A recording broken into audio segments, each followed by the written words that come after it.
अस्सलाम वालेकुम। उम्मीद करता हूँ आप सब लोग खैरियत से होंगे। आज हम जावास्क्रिप्ट के डाटा टाइप्स के बारे में पढ़ने जा रहे हैं। जावास्क्रिप्ट के डाटा टाइप्स के अंदर जब भी आप कोई भी प्रोग्राम लिखते हैं तो उसके अंदर आप वेरिएबल्स डिफ़ाइन करते हैं। अब यानी आप वेरिएबल का यूज़ करते हैं। तो उन वेरिएबल्स की कोई ना कोई डाटा टाइप्स ज़रूर होती है। जैसा कि हमारे पास जावास्क्रिप्ट के अंदर 7 डाटा टाइप्स हैं और उन 7 डाटा टाइप्स के अंदर से जो हमारे पास 6 डाटा टाइप्स हैं, वो हमारे पास प्रिमिटिव डाटा टाइप्स हैं और जो एक डाटा टाइप है, वो है नॉन प्रिमिटिव डाटा टाइप। तो जो 6 है, उसके पास हमारे पास आ जाता है स्ट्रिंग। तो स्ट्रिंग को हम डबल कोटेशन या सिंगल कोटेशन के साथ भी ज़ाहिर करते हैं।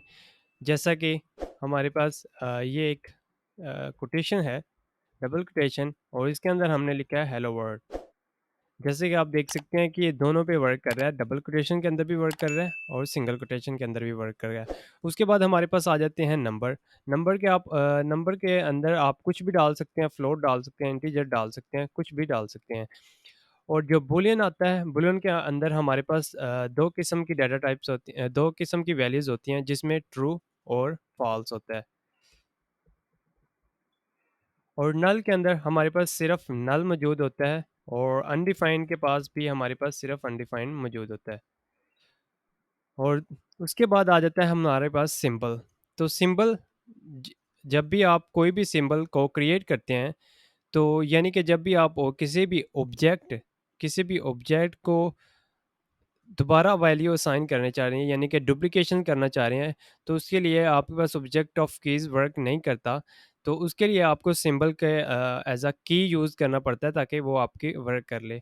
और इसका दूसरा डिफरेंस ये है कि जब भी आप सिंबल वैल्यूज़ को आपस में कंपेयर करवाएँगे, तो वो ऑलवेज़ उनकी वैल्यूज़ यानी कि उनका कंपैरिज़न ऑलवेज़ ऑलवेज़ जो है वो फ़ॉल्स आएगा। जैसा कि हम यहाँ पे कोई एक सिंबल क्रिएट कर लेते हैं। जैसा कि हम इनको कंपेयर करते हैं, जैसे ही हम इनको कंपेयर करेंगे, तो ये हमें वैल्यू जो है वो फ़ॉल्स देगा। जैसा कि वो आप पे बता भी रहा होगा कि ये जो कंडीशन है आप ये लगा रहे हैं, ये ऑलवेज़ फ़ॉल्स ही रिटर्न करेगा, इसलिए आप इसको यूज़ ना कीजिए। उसके बाद हमारे पास नॉन प्रिमिटिव आ जाते हैं। नॉन प्रिमिटिव वो होते हैं जो कि प्रिमिटिव से ड्राइव किए होते हैं। जैसा कि हमारे पास ऑब्जेक्ट को हम कर्ली ब्रैकेट्स के साथ ज़ाहिर करते हैं, जैसा कि ये हमारे पास वैल्यू है, ये हमारे पास एक की होगी ए और ये उसकी वैल्यू होगी और हम एरे ब्रैकेट्स के साथ बड़ी ब्रैकेट के साथ ज़ाहिर करते हैं। इसके अंदर फिर हम कोई भी वैल्यू दे सकते हैं, जैसा कि हम इंटीजर भी दे सकते हैं, स्ट्रिंग भी दे सकते हैं और कोई और भी वैल्यू दे सकते हैं, जैसा कि ऑब्जेक्ट भी अंदर डाल सकते हैं। उसके बाद हमारे पास फंक्शन आता है। फंक्शंस को हम सिंपल ऐसे फंक्शन कीवर्ड लिखते हैं।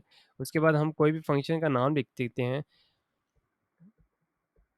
उसके बाद हम ब्रैकेट्स लगाते हैं, उसके बाद कर्ली ब्रैकेट्स। तो इस तरह हम कोई भी फंक्शंस क्रिएट कर लेते हैं। तो उम्मीद करता हूँ हम अपने नेक्स्ट लेक्चर के अंदर वेरिएबल्स के बारे में पढ़ेंगे और देखेंगे कि जो हमने ये कॉन्स्ट यूज़ किया है इसका क्या मतलब होता है और जो हमारे पास डिफरेंट किस्म के कीवर्ड्स होते हैं वेरिएबल डिफाइन करने के लिए हम उनको वन बाय वन चेक करेंगे। तो उम्मीद करता हूँ आपको आज का लेक्चर समझ में आया होगा, क्योंकि ये हम जो है हर लेक्चर के अंदर इनका इस्तेमाल होगा। जब भी हम कोई भी लैंग्वेज स्टार्ट करते हैं तो उसके अंदर उसकी डाटा टाइप्स ज़रूर होती हैं, मोस्टली यही होती हैं। कुछ डिफरेंट भी होती हैं। तो इसलिए उम्मीद करता हूँ हम नेक्स्ट लेक्चर में इंशाल्लाह बहुत कुछ सीखेंगे। अल्लाह हाफ़िज़।